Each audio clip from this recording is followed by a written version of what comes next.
അത്ഭുതങ്ങൾ തീർന്നിട്ടില്ല, അടയാളങ്ങൾ തീർന്നിട്ടില്ല കാലത്തിൽ ഈ ലോകത്തിൽ. എൻ്റെ കൈക്ക് ഏതാണ്ട് 20 വർഷത്തോളമായി അലർജിയുടെ അസുഖമായിരുന്നു. ഹോമിയോ മരുന്നും ഇംഗ്ലീഷ് മരുന്നും ഒക്കെ മാറി മാറി ചെയ്തു, എന്നിട്ടും കുറവൊന്നും ഉണ്ടായില്ല. ഏതാണ്ട് ഒരു 4 വർഷം മുമ്പ് കൂടുതലായി കൈയുടെ വിരലും അകവും എല്ലാം വിണ്ട് കീറി, ഒന്നും വെള്ളമോ സോപ്പോ ഒന്നും തൊടാൻ വയ്യാത്ത അവസ്ഥ. ഭക്ഷണം പോലും കഴിക്കാൻ പറ്റുമായിരുന്നില്ല, സ്പൂണ് കൊണ്ട് കോരിയാണ് കഴിച്ചിരുന്നത്. പിന്നെ ഇവിടെ ഒന്ന് കൊണ്ടുപോയ വെഞ്ചരിച്ച വെള്ളവും എണ്ണയും എല്ലാം തൂത്ത് അങ്ങനെ ഇപ്പോൾ കൈക്ക് പൂർണ്ണ സൗഖ്യമായി. അനുഗ്രഹം തന്ന ദൈവത്തിന് നന്ദി. ഇതിപ്പോൾ കൈക്ക് ഒരു കുഴപ്പവുമില്ല. കയ്യൊന്ന് കാണിച്ചു കൊടുക്കാമോ? 15 വർഷമായിട്ടുള്ള അലർജി രോഗം, ഭക്ഷണം പോലും കഴിക്കാൻ പറ്റില്ലായിരുന്നു.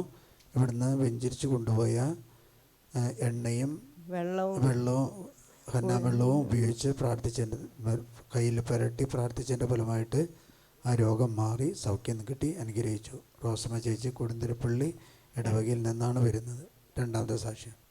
4 മാസം മുമ്പ് ഒരു ദിവസം സിറ്റ് ഔട്ടിലെ അരഭിത്തിയിൽ കയറിയതാണ്. തുണി അലക്കി വിരിച്ചിടാൻ വേണ്ടി കയറിയതാണ്.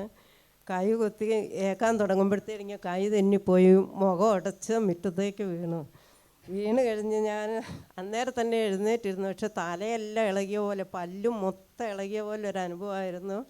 എന്നിട്ട് ഞാൻ കുറച്ച് കഴിഞ്ഞ് അവിടുന്ന് എഴുന്നേറ്റ് വന്ന് വേഗം ഇവിടുന്ന് കൊണ്ടുപോയി വെള്ളം ഉണ്ടായിരുന്നു. ആ വെള്ളം കൊണ്ട് എല്ലാം കഴുത്തും മുഖവും എല്ലാം കഴുകി. പകലൊന്നും വലിയ ബുദ്ധിമുട്ടുണ്ടായില്ല. സന്ധ്യ ആയപ്പോൾ ഒന്നും കിടക്കാനും പറ്റുന്നില്ല, ഒന്നുമില്ല. കഴുത്തിൻ്റെ 2 വശത്തെ ഞരമ്പ് അങ്ങോട്ട് വലിഞ്ഞ് മുറിവുകയാണ്. ഇനി കട്ടിലിൻ്റെ 2 സൈഡിലും പിടിച്ചുകൊണ്ട് ഒരു വിധത്തിൽ കിടന്ന് തിരിഞ്ഞ് കിടക്കാനൊന്നും പറ്റുന്നില്ല. രാവിലെ അതുപോലെ തന്നെയാണ് എഴുന്നേറ്റത്. 2 തവണയായിട്ട് ഹോസ്പിറ്റലിൽ പോയി. ഡോക്ടർ നോക്കിയിട്ട് കുഴപ്പമൊന്നും ഇല്ലയെന്ന് പറഞ്ഞു. എന്നിട്ട് എൻ്റെ വേദനയ്ക്കൊന്നും ഒരു കുറവും ഉണ്ടായില്ല. തലയിൽ തൊടാൻ വയ്യ, 2 കഴുത്ത് അങ്ങോട്ടും ഇങ്ങോട്ടും അനക്കാനും വയ്യ.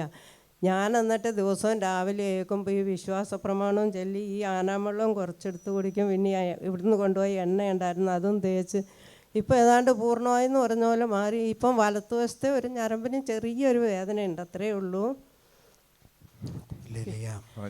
വീഴ്ചയിലുണ്ടായിരുന്ന ക്ഷതം കർത്താവ് എടുത്ത് മാറ്റി ഇവിടുന്ന് കൊണ്ടുപോയ വെള്ളം ഉപയോഗിച്ചു, ഹോളി വാട്ടർ ഉപയോഗിച്ചു. അതിൻ്റെ ഫലമായിട്ട് സൗഖ്യം കിട്ടുകയും ചെയ്തു. ഇവിടെ ഒന്ന് പ്രാർത്ഥിക്കുകയും ചെയ്തു അല്ലേ? അച്ഛനോട് പറഞ്ഞു. അച്ഛനൊരു തവണ തലയിൽ കൈവച്ച് പ്രാർത്ഥിക്കുകയും ചെയ്തു.